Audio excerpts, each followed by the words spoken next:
व्यक्ति जीवन से हर प्रकार से निराश था। लोग उसे मनहूस के नाम से बुलाते थे। एक ज्ञानी पंडित ने उसे बताया कि तेरा भाग्य फला पर्वत पर सोया हुआ है, तो उसे जाकर जगा ले तो भाग्य तेरे साथ हो जाएगा। बस फिर क्या था, वह चल पड़ा अपना सोया भाग्य जगाने। रास्ते में जंगल पड़ा तो एक शेर उसे खाने को लपका। वह बोला, भाई मुझे मत खाओ, मैं अपना सोया भाग्य जगाने जा रहा हूँ। शेर ने कहा, तुम्हारा भाग्य जाग जाए तो मेरी एक समस्या है, उसका समाधान पूछते लाना। मेरी समस्या यह है कि मैं कितना भी खाऊं मेरा पेट भरता ही नहीं। हर समय पेट भूख की ज्वाला से जलता रहता है। मनहूस व्यक्ति ने कहा, ठीक है। आगे जाने पर एक किसान के घर उसने रात बिताई। बातों बातों में पता चलने पर कि वह अपना सोया भाग्य जगाने जा रहा है, किसान ने कहा कि मेरा भी एक सवाल है, अपने भाग्य से पूछकर उसका समाधान लेते आना। मेरे खेत में मैं कितनी भी मेहनत कर लूं, पैदावार अच्छी होती ही नहीं। मेरी शादी योग्य एक कन्या है, उसका विवाह इन परिस्थितियों में मैं कैसे कर पाऊंगा। मनहूस व्यक्ति ने कहा, ठीक है। और आगे जाने पर वह एक राजा के घर मेहमान बना। रात्रि भोज के उपरांत राजा ने यह जानने पर कि वह अपने भाग्य को जगाने जा रहा है, उससे कहा कि मेरी परेशानी का हल भी अपने भाग्य से पूछते आना। मेरी परेशानी यह है कि कितनी भी समझदारी से राज्य चलाऊं, मेरे राज्य में अराजकता का बोलबाला ही बना रहता है। मनहूस ने राजा से भी कहा, ठीक है। अब वह पर्वत के पास पहुंच चुका था। वहां पर उसने अपने सोए भाग्य को झिझोड़ कर जगाया। उठो उठो, मैं तुम्हें जगाने आया हूँ। उसके भाग्य ने एक अंगड़ाई ली और उसके साथ चल दिया। उसका भाग्य बोला, अब मैं तुम्हारे साथ हर दम रहूंगा। अब वह मनहूस न रह गया था, बल्कि भाग्यशाली व्यक्ति बन गया था और अपने भाग्य की बदौलत वह सारे सवालों के जवाब जानता था।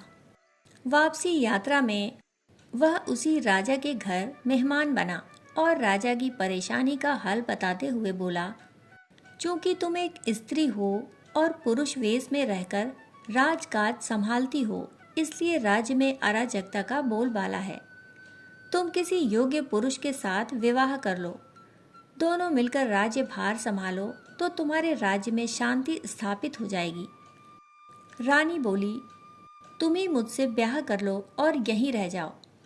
भाग्यशाली बन चुका वह मनहूस इनकार करते हुए बोला, नहीं नहीं, मेरा तो भाग्य जाग चुका है, तुम किसी और से विवाह कर लो। तब रानी ने अपने मंत्री से विवाह किया और सुखपूर्वक राज्य चलाने लगी। कुछ दिन राजकीय मेहमान बनने के बाद उसने वहां से विदा ली। चलते चलते वह किसान के घर पहुंचा और उसके सवाल के जवाब में बताया कि तुम्हारे खेत में 7 कलश हीरे जवाहरात के गड़े हैं। उस खजाने को निकाल लेने पर तुम्हारी जमीन उपजाऊ हो जाएगी और उस धन से तुम अपनी बेटी का ब्याह भी धूमधाम से कर सकोगे। किसान ने अनुग्रहित होते हुए उससे कहा कि मैं तुम्हारा शुक्रगुजार हूँ, तुम ही मेरी बेटी के साथ ब्याह कर लो। पर भाग्यशाली बन चुका वह व्यक्ति बोला कि नहीं नहीं, मेरा तो भाग्योदय हो चुका है, तुम कहीं और अपनी सुंदर कन्या का विवाह करो। किसान ने उचित वर देखकर अपनी कन्या का विवाह किया और सुखपूर्वक रहने लगा। कुछ दिन किसान की मेहमान नवाजी भोगने के बाद वह जंगल में पहुंचा और शेर से उसकी समस्या के समाधान स्वरूप कहा कि यदि तुम किसी बड़े मूर्ख को खा लोगे तो तुम्हारी ये क्षुधा शांत हो जाएगी।